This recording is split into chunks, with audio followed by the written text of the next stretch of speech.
to look at our consensus first four out before we shift gears to the next four out conversation. This is what the consensus is telling us. Obviously, both of you guys have Arkansas in the field. They're the first team out with the consensus, then SMU, UCF, and Pittsburgh. And yeah, I was about to say, Lucas, I'll just go ahead and give you the floor and a chance to talk a little bit about this Arkansas team. And obviously, it's a team that I want to just focus on a little bit here and take a little bit of time on because it's one of the more tantalizing case studies in college basketball right now. You two seem a little bit higher than the rest of the bracketologists you're participating with here at Fielding the 68. Well, I mean, yeah, I think, am I right, Brad? It's just Rocco, right? He's the only one who's on the show tonight.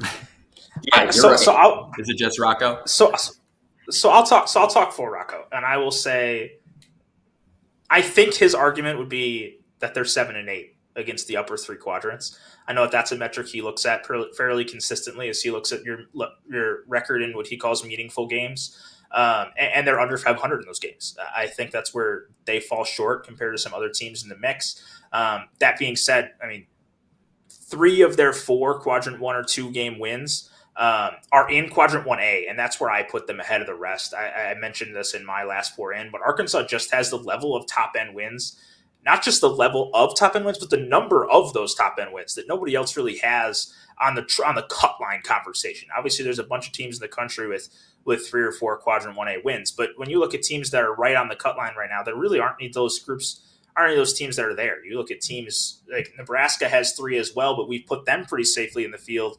UCF has 2. That's the only other team that's really in the mix in these 10 seed and below that have the number of quality wins, the top level quality wins that Arkansas has. So I think that that's enough for me to have Arkansas on the right side, but there certainly is precedent for teams that have under 500 records against quality teams, like top 3 quadrant teams.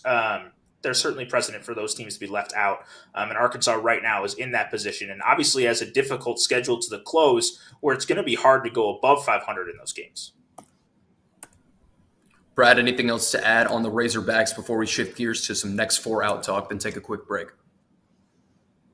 No, I agree with everything Lucas said. Play well down the stretch, beat quality teams, and they're going to move up the seed line. I mean, that's what the SEC does to you. So everybody that basically put Arkansas to sleep and said they were finished, which was probably most of the country 2 weeks ago, that narrative is about to change if they can continue winning.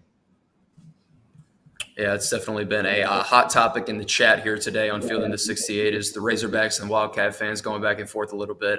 Always love to see that and always a pleasure. Let's take a look now at our consensus.